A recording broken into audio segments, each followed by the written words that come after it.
This is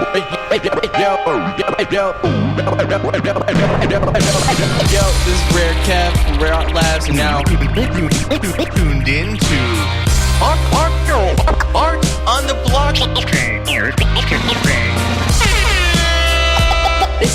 This is Ruth Catlow from Furtherfield. You're listening to Art on the Blockchain, the podcast for crypto art and music. This is Cryptography. This is Sam Hart. This is Judy. Yep. Yo, this is Drop Buster.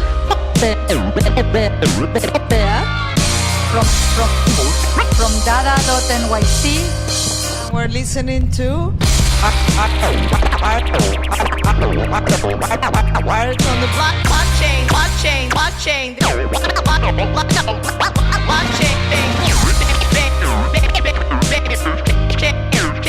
This is Yi Lu.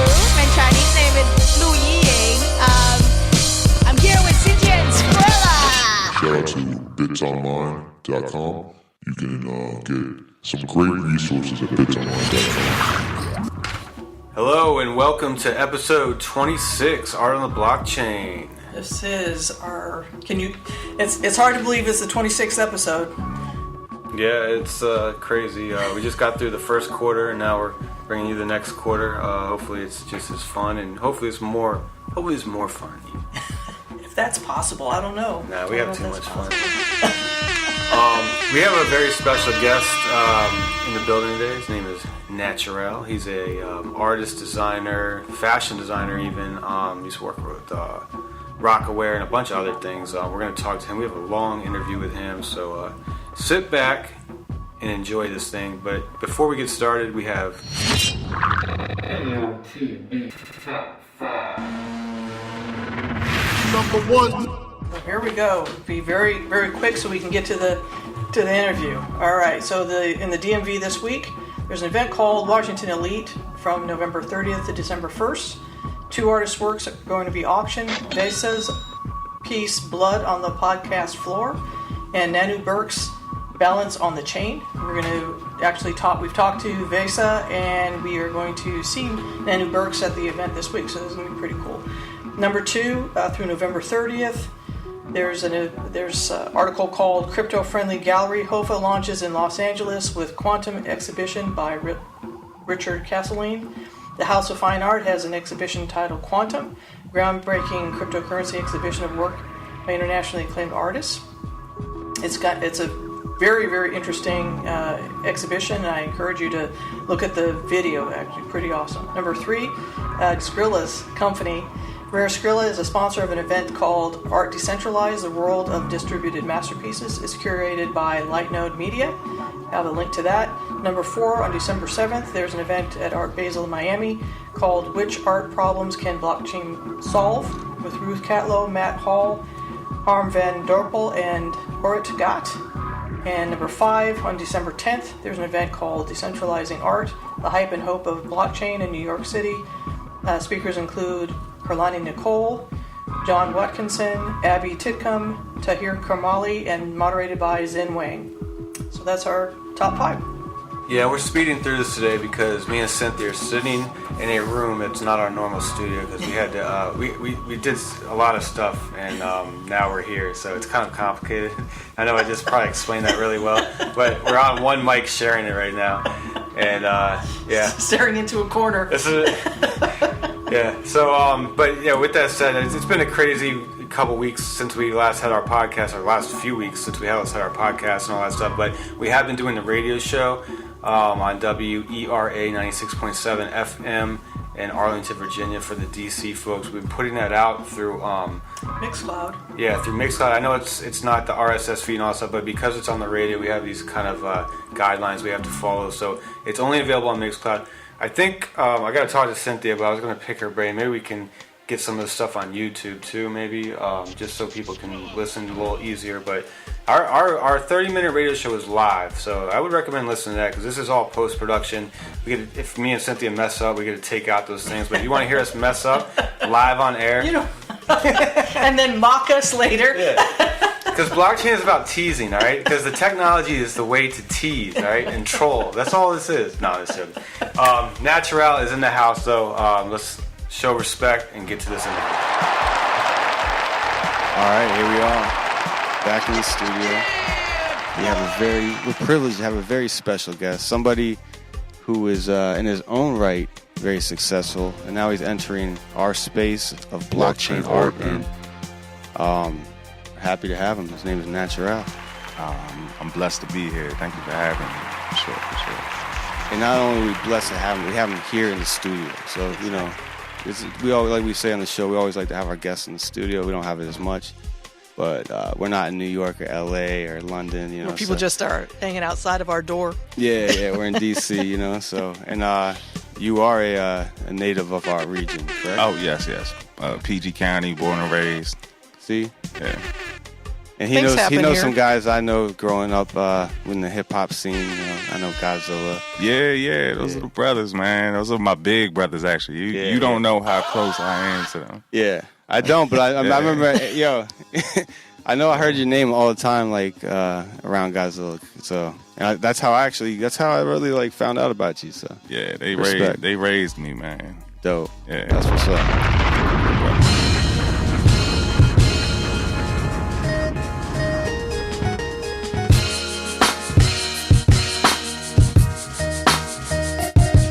It's fucked up, they all think they Pac Shakur. No thug in they blood and they pops is soft. This ain't your everyday regular rap shit. This that revolutionary swing with the black fist. I be feeling lost. The struggle often piss me off. Gotta get it, I need it regardless what it costs. Strong arm your boss, my survival tactics. Live righteous, kill every savage. Off his head for the rites of passage. I shave for the ancestors of yesterday. Let them lay while we pray forever they in peace. Can't rule the world if you never leave the streets. Vision deep like the family tree roots. Actions loud in the words the earth shake when I speak Duke. Drop an atom bomb, they still bragging about 3 twos. Peaceful, but don't be surprised if I peace you and leave you sleep for promoting that evil. And check out Godzilla, guys. Erykah Badu, guys. Gotta beat him. Okay. Yeah. Plug. Yeah, with the plug. It was that was a really, really great project, man. Yeah. It was a really great project. Yeah. I was so happy for them when they had told me. It was like low down Loretta Brown. I was like, hold up, time out, man. Like that's Badu, man. Yeah, like when did y'all meet Badu? Yeah. That was good brothers, man. Good energy, you know what I'm saying?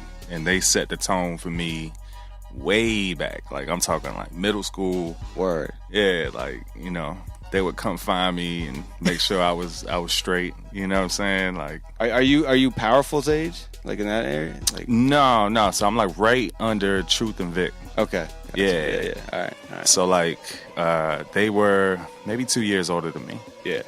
Yeah. So that's why I say the big brothers, man. Gotcha. Yeah. Then Masim probably, I think he already had left school when I got into the high school that everybody was at. Yeah. And then Powerful came. Okay, yeah. Me and Ace are on the same age bracket. Okay. Yeah. That's what's up. So your art, man. Let's talk about it. Like, how long are you a natural born artist? You started like when you were a kid, or what got you into it? How'd you start? Yeah. So I came up in a very creative household. My mother was always like she was always crafty and doing projects and stuff like that around the house, sewing and stuff like that. And my father, he was a funk musician. Okay. So he had a band in like my living room. Looked like this. Like word. My living room was like a studio. Yeah. You know what I'm saying? And he had all the instruments in there, so he had a band practice maybe 2-3 times a week. Mm-hmm. And so I started off like just emulating that as when I was like 3 years old. And what was the name of his band? It was called The Island Breeze. There you go. Oh shit! Google. It was like YouTube. Yeah, funk reggae type of vibe. And so when I was a kid, I used to see him come home late and play records and play along with the music. And when he was gone, I would break into the record cabinet and I would try to, play the records too, whatever, like run toothpicks over them, scratch them. Yeah. Like really mess. So you really did have to break in. Sacrilege things with, with records. But what really got me was the type of music he was playing and studying was the same era of those like highly illustrated covers, album artwork, man. Yeah. So you had Earth, Wind and Fire, Cameo, Parliament, SOS, Parliament, like LTD, LTD, yep. So I used to see those record covers and listen to the music as a whole, and I used to think that the people that you heard were the people that made the art. Oh wow! And so that was true in some cases. Definitely. But for me, looking at music and digesting it with art became the backbone, the DNA of everything that I which explains a lot of your art. Yeah, and so I pursued both very vigorously, and which explains like my relationship with Godzilla and them. And yeah, so I guess I've always been visual, but creative as a whole. I've been kind of blessed to be around it for my whole entire life. So you play an instrument? No. I used to play the drums. Okay, well, drums. Yeah, I used to play Two drummers. Yeah, the last podcast was a drummer, and he said that he was maybe not a musician because he played the drums. Yeah, he kind of followed in on that. Yeah. You don't play notes. You guys don't show up. Sheet music, right. Yeah, I could play, I studied snare, in the band for a while, but it was too boring. Yeah. It's just like tap, tap, tap, tap, When did you know that you were going to be an artist full time? Well, as a creative full time? Yeah, as a creative. I guess it was always like the option. Like it was always the thing. When I got to, I guess considering what I wanted to do with my life, I was just like, man, whoever's doing the record covers, I got to do that. Like that's me. You know what I'm saying? So you started off your first gigs were record covers, were album covers? No. Okay. My first gigs were in fashion. Okay. Which the study of like graphic design and illustration and stuff like that brought me up to New York and studied at Pratt Institute over there in the legendary Pratt. Yeah, Clinton Hill. So I got up there for that, and quickly found myself around a lot of great designers and great folks that had they had their place in the fashion world, and so that seemed like the closest, like the easiest thing to do. So your parents were supportive? Because this is one thing, in any kind of art, somebody's trying to make their way in the art world is support. Oh, yeah, for sure. Well, so I'm one of two children. My older sister was always the smarter one that was going to go off and do big things. And me, I was the one that would probably just stay home, right? And so, like, any amount of success, the bar was super low for me anyway. So, like, whatever it was that I did was very welcomed. They just didn't really know what it was. You know what I'm saying? So when I started doing stuff, I was like, yeah, I'm designing clothes and stuff like that. And they're just like, what do you mean? It didn't hit home until they could see it at the mall. You know what I'm saying? And who were you designing for? First got my start with 555 Soul. It was an older brand called 555 Soul. Shout out, it's, what was it, Jeff, right? No, I'm thinking State. Oh yeah, Jeff's my man. Yeah. But 555, I mean, around the time that I was designing for that, we would spend our after work hours, you know what I'm saying, at the Reed Space. Right. And that's how I got to know Jeff. Yeah. I was like the little rat that came in, you know what I'm saying, little rat pack that came in after hours and just, learning, helping, getting the knowledge. We're drinking beer and talking shit. You know? That's all part of the process. Yeah, LES type of, you know what I'm saying? But it was with all designers and stuff like that, and we never turned it off. So, you know, it was just definitely so. It was 555 Soul. Did some stuff with Echo. I knew the designers over there pretty well. And then your big break. What was your big break? Big break as far as in design. Like what? I don't think it was like a big break. I was pretty much a behind the scenes bullpen type of. But nothing type like of cat. You never designed something that like somebody wore like on like a somewhere that maybe like. Oh yeah. Like maybe like you're in your mind like, oh man, like. Yeah. So when I went, I think maybe 3 years into it, I went to Rockaware, and this is when Dame Dash was. I guess he was still there in operations and stuff. And, I was there between the segue between him and Jay. Okay. And then Jay came in like a year later, and you know, just designing for them at that time. This is the height of Rockaware. You know what I'm saying? This is when Jay was like, it was Black Album Jay. Right. That's kind of what I was alluding to. Yeah. And so, like he came in. Jay came in, and without I guess coming in with you know, the way he runs things or something like that, you know what I'm saying? He didn't take over. He came in, sat down for 6 months and was just taking notes and you know what I'm saying, learning, observing. And like, it's crazy because it was like, it was Jay. Yeah. You know what I'm saying? It was like, what are you talking about? What do you want to do? This is your company. You know what I'm saying? It's The Rock. Yeah.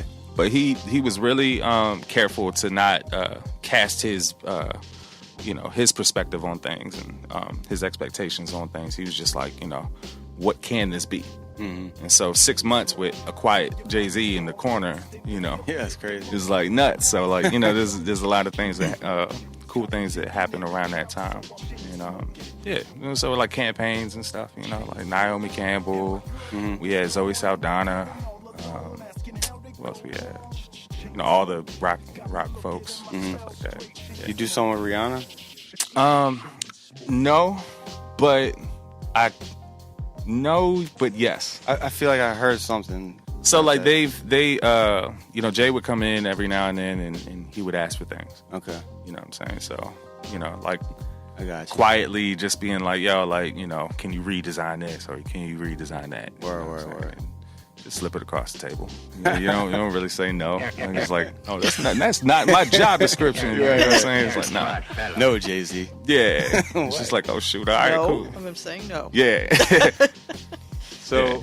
Your album cover. What's an album cover that you've designed? Yeah, did you get into the album cover stuff? Finally, after of course. Fairly recently, I did an artist. His name is Nick Grant, a rapper from the Carolinas. Not quite sure which north or south. But he's a brilliant artist. Okay, I've heard of Nick Grant. Yeah, like he's wordsmith, and has this real cool type of vibe to him, and a great team over at Cultural Republic. So, okay, what's the album called so people can see it, or is it out yet? Yeah. It's called what's it? Is it Birth of the Cool? No. Yeah, you caught me, man. Oh, shit.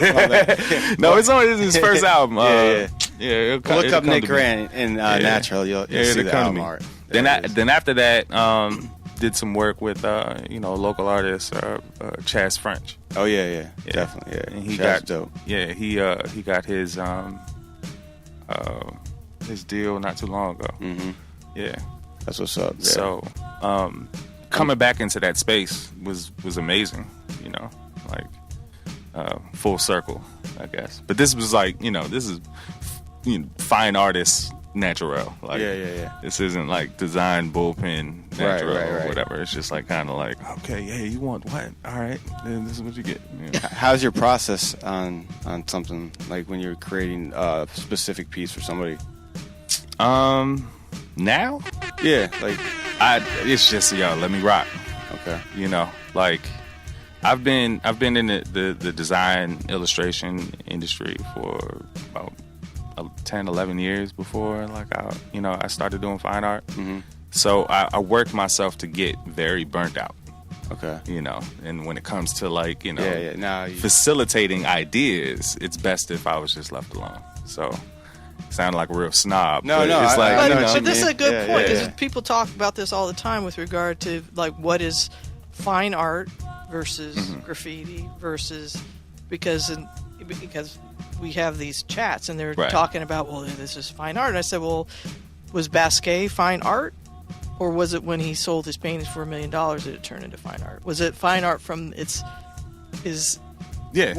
inception? Right. Or because of the money? And I really personally I don't know, you're an artist. What do you think is the difference between what is fine art versus anything else you've done? Well, I guess the thing about art is like it's always pushing a definition, right? And I think that's what contemporary art does. It pushes the definition and the bounds of what these things are because it's all visual thought exercises.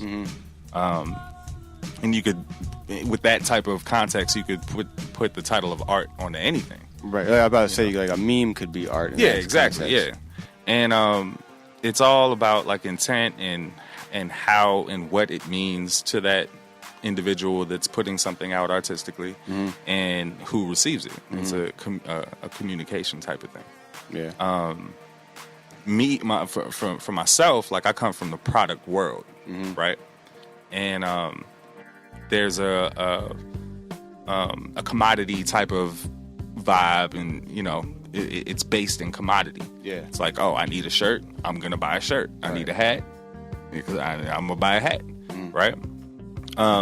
There's like subtle nuances within that fashion world where it's just like, oh, I want this collector's jersey, or I want this rare, denim jacket or something like that. And then that becomes like a collectible, right? It's still a product. And so when it comes to, for me in art, it is a product. It's a physical thing, right? It's something that has been loved, weathered as a story, and basically coveting that object enough, putting it on a pedestal, and having it be this thought exercise into something, the way I would either communicate to somebody else. Somebody's purchasing your whole thought exercise, your soul in that moment kind of thing. Is that too deep? Or? Well, yeah, esoterically, yeah, that'd be cool. That's a cool thing to put on it. But mainly it's like, do I have the freedom to think and the freedom to show my thinking, right? And if that is received well by somebody else, they could put their own lens on whatever it is. Sure. You know what I'm saying? Like it could mean something totally different to them. Right. But for me in the moment, like being an artist is all method, right? It's like, what do I fill my day up with, and how does this exercise of making something visual, what does that mean to me, and what am I trying to say with it, and what am I trying to do with that platform? And so, let me stop you right there for a second. So, what were you saying with the cigarette design?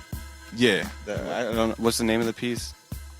This one, I've seen it a lot. I thought it. Oh, yeah. Now, so one of my heroes, like one of my Michael Jordans in art, is Tom Wesselman. Okay. Right. And he was known to do the Smoker series for a long time. He's one of the unsung pop heroes. And I idolized him a lot, Okay. And so I kind of used that as like a little mark or whatever, just to kind of remind me that he's very important in the pop world, especially for me, because he wasn't necessarily known. Okay. Like he's not the household name. He's an underdog. Yeah. And like pretty much like a Jay Dilla, like he's not he wasn't known in that space until he passed. Right. And so it's very important for me to realize that when I wake up, it's just like, yo, you could be working on these things now that mean like a tremendous deal to the world, but you're not experiencing the fruits of it And so, like, remembering that, you know what I'm saying? Remembering to value the moment, even though the moment isn't valued yet, is very important for me. So, yeah. I agree. Like, when I know, artists sometimes, especially musicians, like, especially in my generation, I'm getting too old to do this or something. Yeah. I'm like, at the end of the day, if you want to do some art and that's what you want to do, and like how you put it out, it's on you. Like, that's right. Like you said, how you fill your day. If you can, and you want to, and you why not? Yeah, it's really like how I don't think people for the most part think beyond. Right. Like, what's what we're doing now going to mean 50 years from now? Right. What's it going to mean 100 years from now? And you put out a piece. Now that's a good transition into a rare. So for the blockchain, 'cause this is art on the blockchain. You put out a piece on Rare recently that kind of spoke to, I think, your grandchildren, maybe. Right. Yeah. Talk about that. So the current body of work I'm working on is under, it's under this collection, and I'm working on the show. It's called 2068, and it's 50 years from now.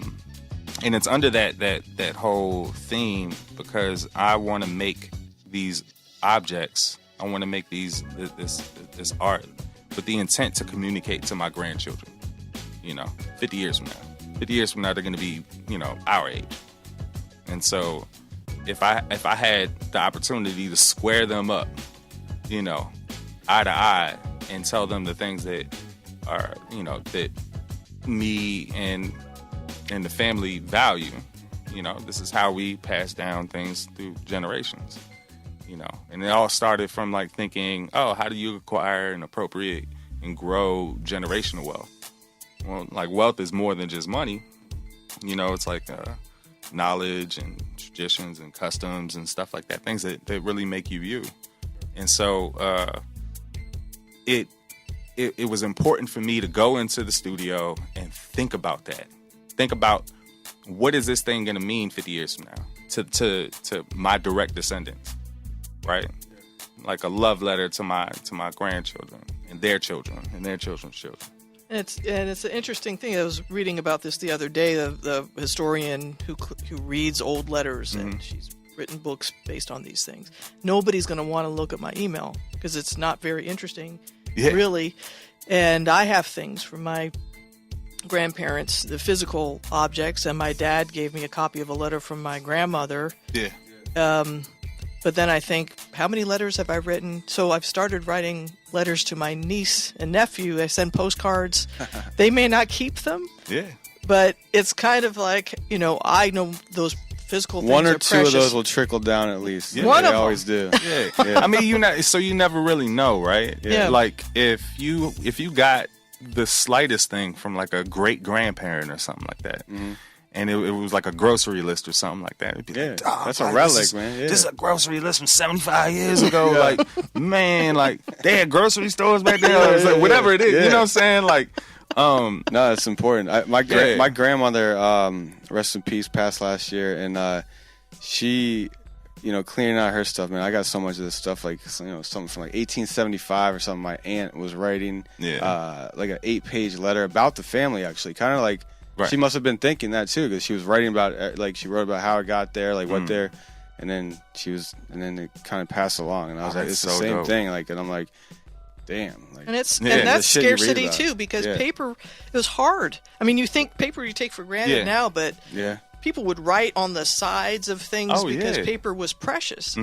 And so it's not only that she wrote it; it was that she had the resources to do that.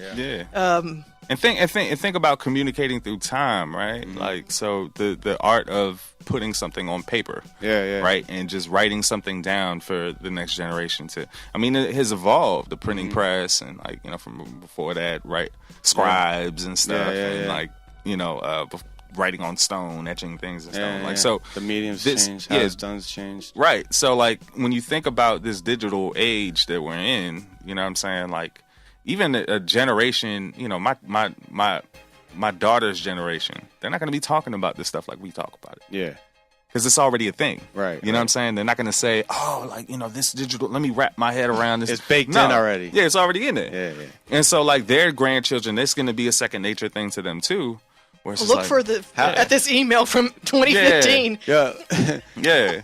And it says, I'm writing you this email that blah, blah, as a electronic correspondence to the future. Yeah. So have you thought about how they might actually be viewing this art in 50 years? Has that crossed your mind? Yeah. So being introduced to this blockchain art. Yeah. I'm not quite sure. I'm very new to it too. Right, so. right. I like to say crypto art or crypto art. Yeah. So seeing how it like my art was always not always, but is strongly based in the digital world. Like I was trained in the bullpens of like, you know, the 2000s. Right. So like everything I know is in Adobe Illustrator. You know what I'm saying? Something like that. So it starts off from the computer. And having these digital files exist is like I have hard drives and hard drives and hard drives, and that's backed up to cloud space and whatever, you know what I'm saying? So they exist out there, right? Yeah. And finding out how to share those things, the outlet for those things are, you know, is increasingly growing, you know. And being introduced to this space now with folks like yourself, the Rare Art Lab folks or whatever, they've been really holding my hand and teaching me, you know, everything about the landscape of things. Yo, this is Rare Kev from Rare Art Labs. You're now listening to Art on the Blockchain. Stop!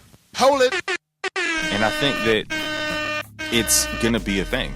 Like, you know, when the population swells to points where people have to live in smaller spaces, they're not going to have the wall space for stuff. And, you know, they'll always have this digital bank of information, and you know they'll be tapped digital into. relic. Yeah.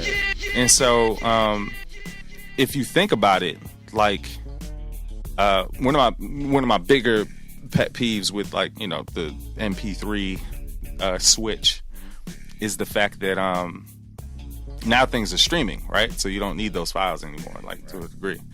But what about like a beat or a song that your man sent you or whatever, and it's just like, oh man, this is crazy. So it has to exist somewhere, and it's not in the, you know, it's not on title. It's not convenient. It's not convenient to get to, but you still have it, right? And I have like a bunch of things that the homie sent me, you know what I'm saying, where it's just like, oh man, this is crazy. And like you really think about like how many copies of that file are there? Like where is it at? Is it just on this drive, or is it over here like in the cloud and stuff like that? So when you really think about having digital things, right? You know, like that's a thing. And so I have work that is because everything starts from the digital environment. I have stuff that doesn't make it to physical. Yeah. And that stuff is worth what it will be worth in 50 years. Right. 100 years. Yeah. So being able to, you know, apply or, you know, make it scarce through the blockchain, you know, like it's they're doing like 10 prints of each thing, right? Yeah, it would be 10 or 1. I mean, we're playing with the format. Okay. I'm not that comfortable with locking into a thing just yet. You know, like we're and they're very malleable, and they want to, you know, work a way to have these things available. This blockchain art available, and have it, you know, be a part of my workflow.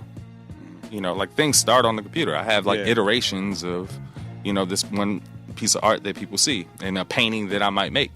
And so those iterations are worth things.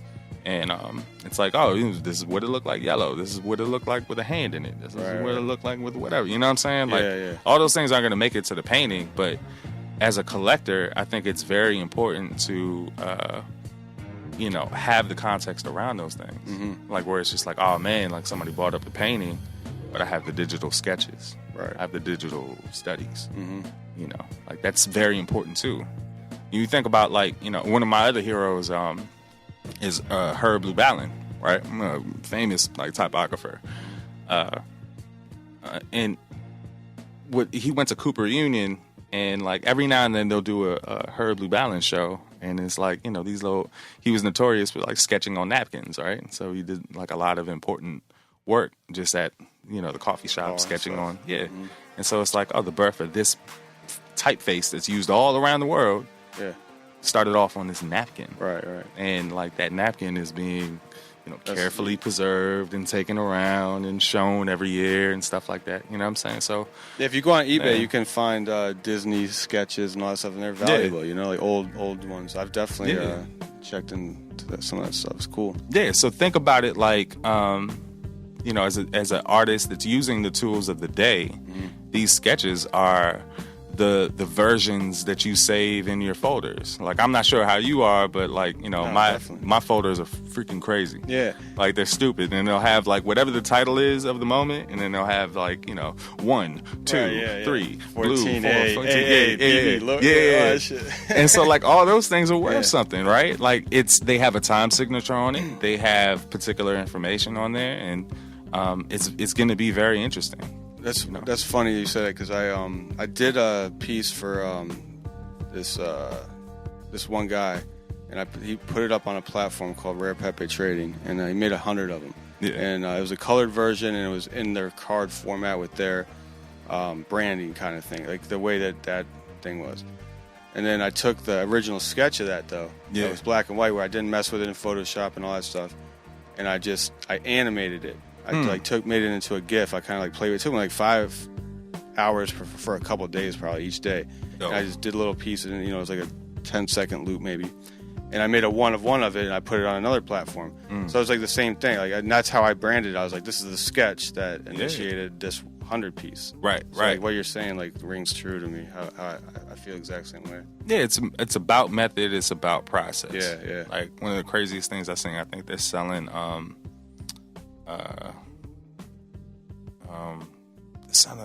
saw that they were selling something crazy. It was just like, man, that's not even art.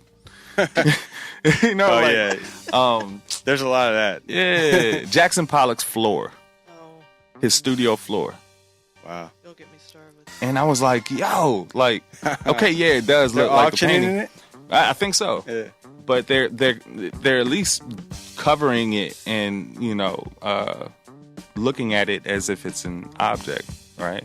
It's something considerable. And it is. It's the workspace. Or intentional. Was it intended? Yeah. No, it wasn't. Yeah. But for history purposes, I would like to see that at the Smithsonian, right? If I had like a ton of money and I was building a house and I could get Jackson Pollock's floor, I'd be like, put that in there. You know what I'm saying? When the fellas come over, I could be like, hey, you're on Jackson Pollock's floor. Yeah, Jackson Pollock's they'd be so impressed. It's Jackson Pollock's floor right there. This is Wilt Chamberlain's bedroom. Yeah, his headboard. That's his headboard. They're splashing their own paint on it. But yeah, so it's interesting to see. You know, it has historical significance to it. It tells you a lot about the methodology, right? Like, I mean, he was very well covered. But what would happen if Rothko had something like that? Like, he was a very mysterious artist. Like, nobody really knew how he made those paintings and what he made it with and why. And why, right? And the bigger question is why. But yeah, like, so they don't know these things, and to go into to a workspace, if it exists, anything will tell that tale. Right? Abby, what's that worth? The tale. Yeah. Right. Story. Exactly. Well, that goes to what we were talking about fine art earlier, because I go to the Smithsonian. I actually like the outsider art area. Yeah. Because these people are inspired by either religion or they've had a dream. Right. And they put their art together, but they're considered outsider art. Rothko's got space for... I don't know where it came from. It's not particularly interesting to me. Right. But I'm like, why are they in two different... Why does Rothko get all this attention, but this outsider art guy, that is amazing. I mean, from because I couldn't fold foil like that. Right. In any kind of environment or any kind of circumstance, or create these works that are so intricate, but they're not part of a main display. Yeah, so I mean that's only if you subscribe to the I guess the hierarchy of institutional art. Yeah. Right? Like, so if you hold their opinion on high, and that's what the art industry or the quote unquote art industry is going after or whatever, then yeah, it's like a little classist and unfair, right? Yeah. But if you're just kind of practicing like you're practicing, and you're just looking at it and you appreciate it for what it is, it's like, man, it's a bargain, right? You know what I'm saying? Like, I don't have to spend multi-million dollars on this. So, like, you know, as long as you don't really take that type of thing seriously. So, like, it depends why you're collecting it. A lot of times. And what I tell other artists that really come to the table and ask me, oh man, how do I get on? How do I do this? Or how do I? It's like, yo, first stop running other people's race. You know what I'm saying? Like, stop living for other people's standards. Right, yeah. What is your idea of success, and what do those things mean? Mm-hmm. Right? Do you want to mean this to these types of people, or do you want to mean something to yourself? Right.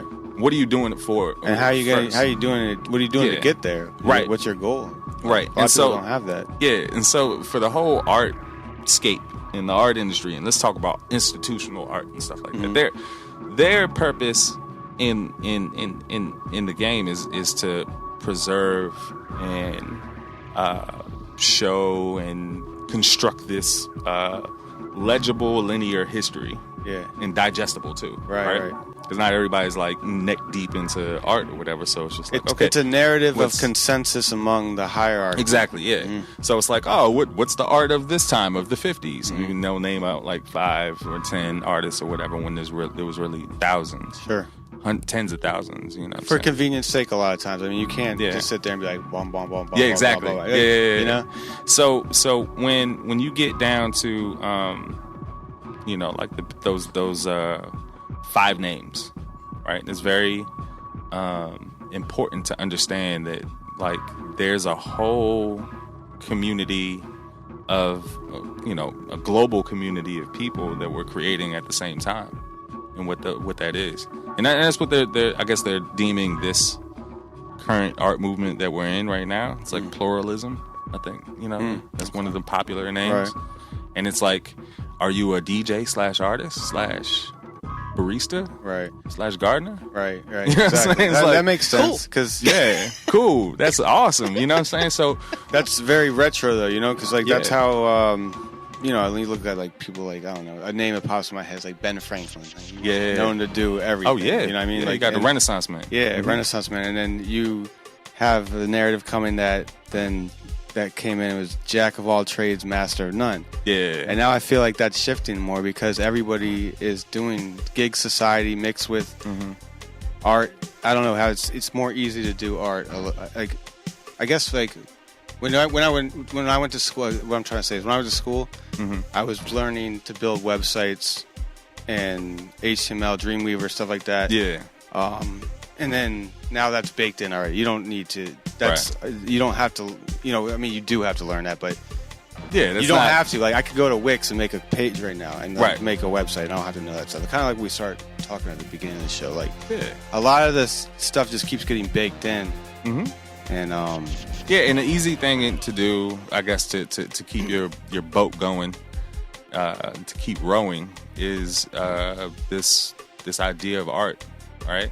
Like, or design or illustration or whatever it is that you're creating. You know, the next iteration of technology and stuff like that is going to need creativity. It's going to need art. Yeah, because that's how it gets the message out a lot of times. Exactly. And then we're still talking about forms of communication. And so if you can move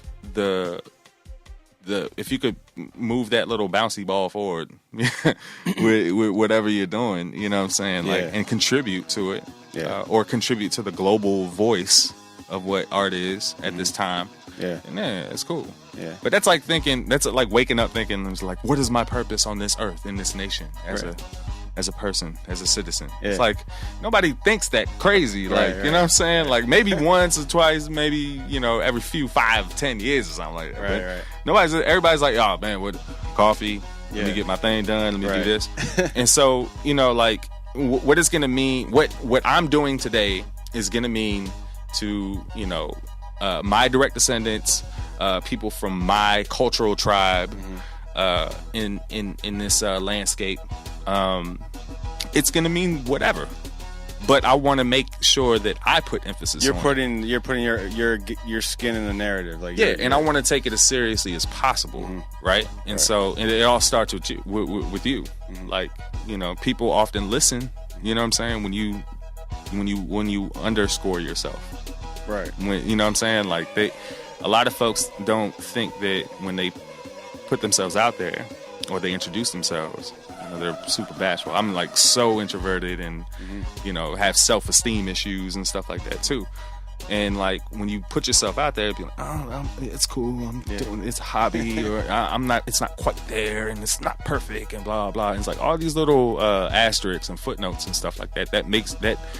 That's making the person that you're introducing yourself a little uncertain about what you're doing. Sure. Right. And so the difference between that and folks that are really convinced about what they're doing is just that attitude of taking it seriously and showing some type of dignity and honor to what you're creating. Yeah. Right? Yeah, you have to get over that hump. Like, I know what you mean. And then that makes whatever it is that you're creating important. Right? Yeah. And go from hobbyist to professionalism. Yeah. And you chase it.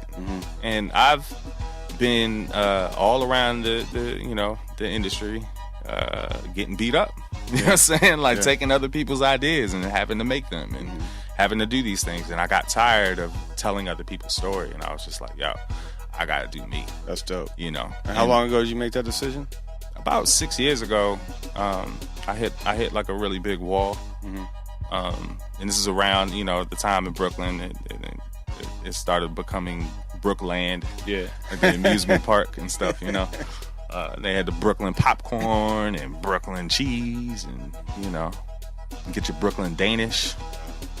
You know, it's freaking crazy. Yeah. But it started off at that time, and I found myself just having to make these money moves, and it was taking the love and the craft and you know out of music and art, and so all that stuff just washed away, and I was like, you know what? I got to give myself a chance, you know what I'm saying? So I boogied out of New York, you know what I'm saying? Went to Leesburg, Virginia. Wow. My sister had a house, big ass house over there, and you know she let me stay up in there for like a little while, get my So head your parents together. are right; they became pretty successful. Exactly, yeah. So yeah, it's nuts. Like, you know, I'm living in the basement after everything, but I had the headspace. You know, like out there, you're talking about, and I don't know if the listenership knows about Leesburg, Virginia. Farm country. Yeah, it's halfway between DC and West Virginia. You know, Charlotte? I mean, I know Leesburg. Charleston, No. Charleston, West Virginia. Yeah, Charlottesville. Are you talking about Charlottesville? No. Because it goes north. Casino. Oh, Charlestown. Yeah, Charlestown. Yeah. Yeah, it's like an hour and 15 minutes outside DC or something. Yeah, man, suburbs. Yeah, right, farmland out there. Yeah, and so I got my my headspace. You know, I found like a nice little coffee shop, and I was just like, man, I think there was like, you know, this outsider art in the local coffee shop out there, and I was like, man, like, and I think somebody told me, I think it was my pops. He was like, you know, your art could be up in here one day. And I'm like, man, I gotta aim higher. Like, no offense to them, but I was just like, damn, I did not go to like one of the leading art schools that have nah, man. And but they probably thought he'd be supportive. He's like, yeah, see, and that's, you know, like my parents don't know like the gravity of things. You know what I'm saying? So I was just like, all right, yeah, I gotta make it. So if I go to Leesburg, can I get an old Naturel piece up there somewhere in that coffee shop? Yeah, out the coffee shop. You'll find a cigarette over there. Yeah. Well, that, in the corner. There'll be a story about that. It's like I was found in the back room after the renovation of the pantry. Yeah. Nah, truth be told, man, I never gave it a shot. I was on the, you know, Brooklyn snob stuff. I was like, I'm better than this. Right. You know what I'm saying? But like, it really motivated me to, you know, and I had the headspace to think for myself instead of like, you know, hopping out the apartment. And There's a lot of money in Leesburg. yeah, man. Yo, when I was looking to buy houses like last year, I was like, I didn't know like Ashburn, Leesburg. I had no idea. Like I was just like, whoa, when the fuck did things become $1 million out there? Like, Loudoun County. It's like wine country out there. It's crazy. Yeah, all the football players, they got houses out there. And then that's down the corridor for all the government contractors and stuff like that. So it's important. Because I was born in Herndon, Virginia, which is that was like the outskirts of the time. That was Leesburg back in the day. Yeah. So, I know that Leesburg just blew up, and a lot of my friends from Herndon and Reston actually moved out to Leesburg. Yeah, no, it's an important time to see, because like that whole corridor down there, what it brought to my attention was the fact that this area is becoming one of the, if not it has been for a while, that specific area has been one of the main attractions for wealth and spending money and stuff. Like I worked with Tyson's and Tyson's Corner, Tyson's Township quite a bit, and the first Apple store was put there because of what it meant financially. Yeah, commercially. Tyson's, for anybody who doesn't know, is like Tyson's Galleria and all that. Is a crazy mall, like home of the first Apple store. Yeah, there you go. Yeah, so that's kind of cool. in Tyson's Corner, Virginia. Random, super random. But what it brought to my attention is the fact that all right, this is a viable city. You don't think about it, right? You think about DC and it's like, oh, it's politics, government kind of, you live here and it's like, oh, it's all contractor work stuff and whatever. It's super bland and boring when you get to like emerging art, and it's a very weird culture. You know what I'm saying? Like the culture here is a little bit international. It's very, very patchwork. Transient. Yeah, it's transient. And it's serious. There's a serious overtone. Like there's so many different organizations here and all sorts of stuff. So like that doesn't really leave a lot for emerging art and creatives like such as myself. Right. But the important part is that there is a community. It's very small. Yeah. But there is a community, and to be able to find those folks or whatever is important, because we have the leg up over the nation working with these big art institutions, right, or working in proximity to. Yeah. And so having the curators come over to the art show next door, is very important, because they might not be able to do anything about it now, but at least it's on the radar, right. Like 20 years from now, they'd be like, oh well, when she becomes the director, she's gonna be like, oh, I saw this person folding foil across the street. Yeah. I've been spending a lot of time in Frederick, Maryland, looking at the art out there. It's a very creative community out there, and it's interesting that there's so much. Yeah. That they have maybe 6 blocks dedicated to galleries. Yeah. And you can be just about at any level and be able to show your work, whereas you wouldn't be able to. There aren't that many galleries that I can find in DC on the same street. DC. Right. Yeah. Because it used to be Georgetown, at least, but there's maybe 1 or 2 galleries, but it's always gallery/frame store. Right. Or some pop-up joints. Yeah, it's very weird. But the crazy, it's like, so these big, like the Smithsonian and the Hirshhorn and everything like that, they're like the Walmart and Target, or you know what I'm saying? Whereas like if you're a mom and pop store, you're not going to be able to survive in proximity to them. It's just not going to happen. Going there. Yeah. And so what it does is like, and you can get a Monet poster for $10. Yeah, exactly. And it kills like that underlying, like, or the middle tier of galleries, and that's why emerging art is like very scarce out here. And Touchstone still, I'll do a shout out to them because it's one of my favorite. I'll go to openings there, and they still have a nice tier of artists, but it's got to be tough right downtown to have a gallery space. But they have nice some nice. Well, it's Blind Wino has some stuff. Yeah, it's Blind Wino. It's not. I mean, and I'm not speaking as a gallerist. It's not as tough, because it's very like there's just so much energy out there. Like I have a studio on 8th Street. Yeah. And like I'm learning that the you're not going to get a lot of fall-in traffic. I mean, I'm on busy 8th Street too. Yeah. You know what I'm saying? You by the station? Union Station part of 8th Street? Or? Y'all on the other side, like more close to Banning. Yeah, you're closer to where I live.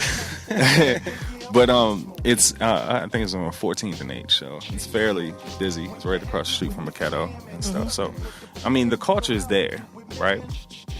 We just need to be careful about who we let steer, the ship. And there needs to be a lot more leaders in that space. And when I say, like we need to be careful about who steers the ship, right? Yeah. I'm not like throwing darts at anybody. No, it's true, though. What I'm saying is like, don't let it be the corporations that come in.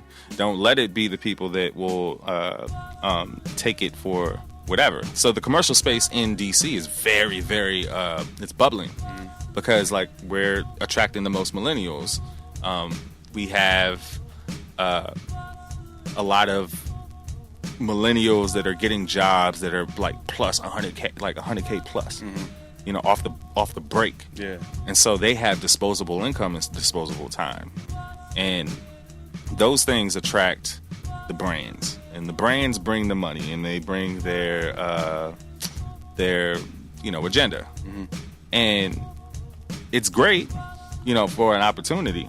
But if you let them sit on it, You're speaking close to my heart right now. Yeah. This just reminds me exactly of what happened yesterday with somebody who is a friend of the show put together an infographic of the blockchain space in the art world, and it was very VC oriented. I mean, it was crazy. Yeah, it was like some of the other stuff that you see, like kind of you want to say like more punk rock, or the more the ones that made crypto, like started it. Yeah, stuff. They were all left off, and it caused a little bit of heartache. Amongst her. I was like, but so it's kind of like when we're just talking of like 14th Street as an example, when 14th Street lost its fucking heart. But it's changed so much, and then you have a whole influx of people like, well, hasn't it always been like this? Well, no, it hasn't always been like this, and it hasn't always been like this. Not even 10 years ago. It's very interesting because there's always a discussion about where are the artists left? Where is it that they have left to live? Where can they live? Exactly. And be able to afford it. And every time they go somewhere, then it becomes hip, and then priced out. The price goes, and then where's what's left? But the building of a community is definitely something that how do you do that? Because that's always a discussion. When I talk to artists, it's like, well, we need to build a community. Yeah. And it's like, well, how do you do that? Because there's levels of hostility, because it isn't really a community. Everybody's trying to make a living. Right. And but it isn't. Let's all build this together, and we'll all, this is not. They don't have a communist approach to there's no plan of action, and I guess that's what defines like a tight knit community versus a free for all brawl, art brawl. Right. But it's I think that not having a plan is fine, letting it grow wherever it is. That's cool. What it is the reach back, right? I'm from PG County. I now have a studio in Northeast, so like I could go back to my high school. I could, show people that that I'm doing something from the area. Yeah. You know what I'm saying? Which is important because PG County needs all the help. Oh yeah. And that's what I'm saying is like, the being a steward of the community and being a steward of your community and reaching back and showing growth and stuff like that. Like that's what working together is about. Yeah. Like everywhere I go in the creative space, I always think it's going to be some weird, like, standoffish vibe and like everybody's out there. Nah, I wasn't a muralist when I started doing murals, and I got into the mural. And they welcomed you. Yeah, world and doing the powwows and stuff like that. And it was super, super welcoming. Yeah. Where it's just like, man, you're a legend out here. And it's just like, and they're spending time with me and they're letting me paint their wall and they're teaching me tricks and we got numbers. You know what I'm saying? Like, and then the same thing goes for, all sorts of other little creators and being able to share that. Yeah. Because we're loners, right? Like we just sit, in the studio by ourselves and not really. So it's good to be like, you go through the same issues too, or you do this too. So I think if we share a lot more, we don't have to work together, right? And that's where I think a lot of people get wrong in the beginning, where it's just like, we got to work together. Nah, man. Yeah. That's like, let's be together first. Let's be each other. You know what I'm saying? Let's be around each other first. Right. Let me see what your tempo's like. Right. You know what I'm saying? And it's to be able to, look out for each other in that sense. Where it's like, don't step over there, like it's crazy, or don't do this. Which is interesting. See where your heart's at, kind of. Yeah. And so, what to bring it back to like, where things are going, I think it's important for us to preserve the history, through digitally. I mean, we're already working in that space, so why not save it? Yeah. And like the more and more we share with other artists how these things are done, and the more welcoming we are, it'd be great. So you're not going to be known as a blockchain artist or like, one of these crypto artists and stuff like that. You know what I mean? Like, you're just you're another creative. Yeah. And it's good to embrace that. Yeah. And I always wonder how many folks, because when my family's pretty creative, lots of musicians in the family, artists in the family, that sort of thing. But as the next generation, not so many artists, not so many people played an instrument because that wasn't part of the curriculum, and then now there's even fewer. Yeah. So in the neighborhood, growing up, there were all these things in our neighborhood. Yeah. And now I'll go back to the same neighborhood where my grandmother was. Completely, there were Microsoft. I grew up in Seattle. It was like Microsoft, Starbucks people, but there are no musicians living in that neighborhood or artists anymore. Yeah.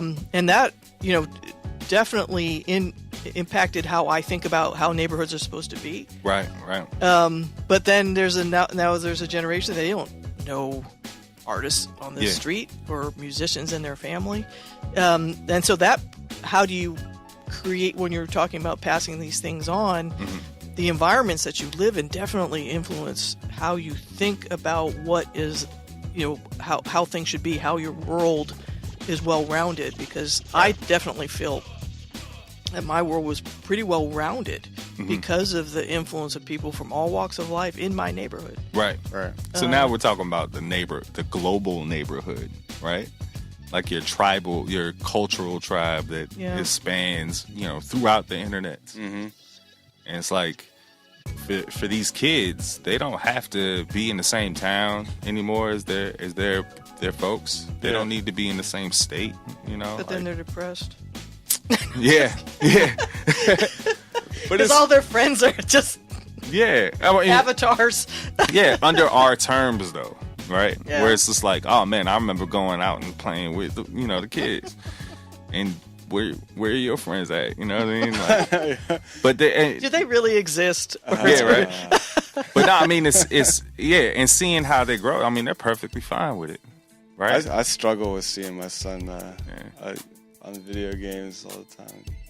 Yeah. Like, not going out as much as me. It hurts my heart, man. I'm like... Well, I got a daughter, so it's a little easier for me. I'm like, stay home. You know where she is. Yeah, stay home. Here's some more video games. Well, it's interesting because I've traveling overseas, it's very different because I backpacked and things like that. And you make these friends, like, on the fly. And having that social skill, because we're not texting to each other or anything like that, was... And having the idea of interacting in that way, it was awesome to me that these kids they were a lot younger than me. Yeah. Were willing to have conversations, hang out, go for a drink. I was like, this is like awesome. Yeah. It's like these, because it was not my experience. And so it was, that's the other thing I wonder about is, as you travel, because I think it's important for young people to travel, and having that ability to engage with people. All these things I'm hoping, because I think they have a better tool nowadays than before, because they know what to expect. There's not as much culture shock when you see it on Instagram all day and every day. You know what I'm saying? So like that's true. They don't have to readjust or get lost or get swept in this whirlwind. They already know what's up. When I was young, I remember my uncle used to be like, "I'll never go to DC. DC sucks. It's so scary. Far. It's fucking. You get killed, and just all that shit." And then I grew up, and that's like one of the first places I used to go when I was in high school. I didn't even go to DC. But, you say I shouldn't go, well, yeah, exactly. But if I had Instagram, like DC, what are you talking about, dude? DC be fine. Like you could find out things. Like you just say, information. I don't need to. I don't have to rely on my oracle is my uncle about what DC is like. And that's the thing. Like when you think about what is this discussion going to sound like 20 years from now? Mm-hmm. Like that's like talking about cell phones or whatever. It's just like, what do you mean? Like you could have conversations everywhere. Yeah. What does that even mean? Oh my God, these people aren't gonna. You know what I mean? Like it's just. With the introduction of new tools as a species, like there's going to be a lot of kickback culturally. Yeah. Because there has to be time for it to adjust. And I think that it's a tool, and it's just that. It's going to get better, and it'll help out a lot more. And how are your artist friends? Do they know that you're doing anything on the blockchain, and how do they react? No, I mean it's hard. It's something that's it's interesting because like from the perspective of an artist, it's like that's another product, right? If they have their business cap on, another avenue. Yeah, it's another thing. It's like, well, what do you mean? There's a lot of artists that don't have the digital files to do it. You know what I'm saying? And I'm somewhere in between where it's just like, okay, I have painter friends that just paint. I have digital friends that just do digital stuff. And this is giving me more ammo, like a more of a reason to go to my friends that are just kind of trapped in the computer or whatever. And, I said trapped in the computer because like before my campaign was just like, yo, get out of the computer, man, make some paintings. You know what I'm saying? Right. Now you don't have to. Yeah. Now it's just like, bro, like whatever that was, send it out. Yeah. I got the folks to do, you know what I'm saying? Right. Just put it out there. And he's like, well, who's gonna buy it? Like, I've been doing the same thing with my music friends, man. Like I got music blockchain streaming platform. Like a couple of them one of them I genuinely like. They're investing in that right now. Experimental, all that crap we talk about. But it's so I you gotta be. You gotta like, yo, you guys. There's other avenues that we can earn revenue and being. Early on this helps you out. Being early adapter, tribe leaders. Yeah, that's and I appreciate being ushered into this whole thing, like because I was just very like, what do you mean? Yeah. What do I have to do? That's what Rare Art Labs does. They look for real artists and put them into it. It's not like a lot of times when people make technology, the technologists are doing the art, and right. It's not the same. You need like you say, the real thing. That way, they're using the product as another platform, another avenue, another resource. And that's like it gives it more value. It makes it more real, and it makes it more that floodgates can open up. Authentic. Exactly. Yeah. That's like having the engineers over at like a Kai make beats on the MPC. Right. Like, no, you suck. Yeah, they will, but like they're not. Pete Rock's not working at it. Kai, you know what I'm saying? I think that's definitely an element that needs to be. I personally am trying to get artists involved. Full time or people who are doing this to make a living to get involved, because that's the only way the approach to it's going to change. Yeah. If you just think of it as a tech tool, and only the technologists understand how it works, I don't think it's going to go very far. Right. It won't go as far. Well, yeah. So the important thing to understand as an artist, as a creative, right? If you're an artist and creative and you don't know what this thing is, or you're not too familiar with it, one of the things that I really pin down is it's not just another method or way to buy art, right? There's a lot of I guess historical reference that's kind of built into it because of the way the blockchain works, right? And so there's a lot that's being done now in the provenance of art, right? To be able to know when that was bought and by whom and for how much at what particular time, all those things are known, and it's a lot more convenient because open ledger for anybody to see instead of somebody guarding it. Exactly, for history, or not even having one. Yeah, for history to see. Yeah, and that's very, very, very important in the future. Yeah, like when you talk about 100 years from now, when things start to when the cultural context of what we know the world to be right now, when that starts to get real amusement parkified, you know what I'm saying? Then those things become very important. Yeah. They become the stones of the monolithic records of the future. Right. And that's important. Yeah. So we gotta fight for our stones. Yeah, exactly. Right. So when you're an artist and you talk about that, and it's just like, how will you mean something 100, 150 years from now? You could, but you're giving yourself a fighting chance if you're on all fronts trying to show and preserve your history and your throughout this whole game. Right. You know what I'm saying? Yeah. So it's like a record documentation. Yeah. Well, I think Cynthia's giving me a sign here. Oh, she's got a cut. Yeah. Boogie. I didn't want you all to stop. Yeah, I do too, actually, because I rode my bike. I got to get back to pick up my kids, so it's going to take a while. Oh, yeah. Oh, you got to throw them on the back. Get on the handlebars. Yeah. Oh, we did back in my day. I got to get home to get my car and go pick them up. You got the bananas. I live past your studio, so it's a long bike ride. Yeah, you got the big banana seat. Get on the banana seat. Yeah. Put your feet on the pegs. Dual action. When I say lean, you lean. Do you have a dual action bike with your kid? Double joint? That'd be cool, man. Trust me. Yeah. But look, I appreciate being here. Yeah. And I think what you guys are doing in this space is very valuable, right? Like, you got to think about it of being a campaign to open minds toward a new way that is going to help creatives do business and connect with their collectors, right? Right. Like, you're the first digital collector that I have. You know what I'm saying? Yeah, we didn't even speak on that. Yeah. I guess this is not investment advice, but we were talking about this on the last show, is that, it's art and it's commodity. It's so weird now because what I bought was a token and it represents the artwork. And I bought a Naturel piece in the rare auction. It might have been one of the first pieces in the whole platform, and it was the first piece by you.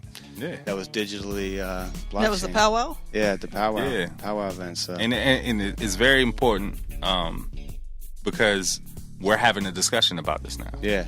And you're a part of the collectorship. Yeah, you're a part of the tribe that is supporting me. Right. And so within that context, you're very invested into my trajectory and in that sharing this knowledge and this wealth. It just even, No, that's true. It creates a network effect. The more people that collect your stuff, and they're going to be talking about you, and it builds you up as an artist. Of course. Yeah, and it's important. You know what I'm saying? So. The other thing I wanted to comment about this is that I have met more people in this space in person, in real life, than I did in previous iterations of technology, where it was all virtual. I knew people online, and that was the only way I knew them. And this blockchain community seems to be encourage more face-to-face interactions than I remember in the tech industry 20 years ago. Honestly. Yeah. There's some jewelry right there. Well, yeah, we got to get out of here. Where can people find your stuff? Like, where do you direct them to? Right. So my Instagram handle is @Naturel, Naturel. I do a lot of work with, or I'm planning to do a lot of work with the Rare Art Labs. Are you using any other platforms? Or that's pretty much your blockchain agency.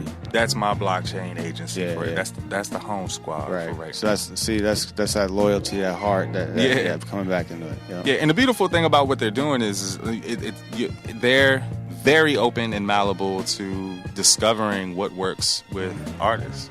And so in return, I want to do more collaborative work with other artists and try to bring them down that funnel. But we're planning to do a lot of things that work within the workflow of what I do now in and out of the computer.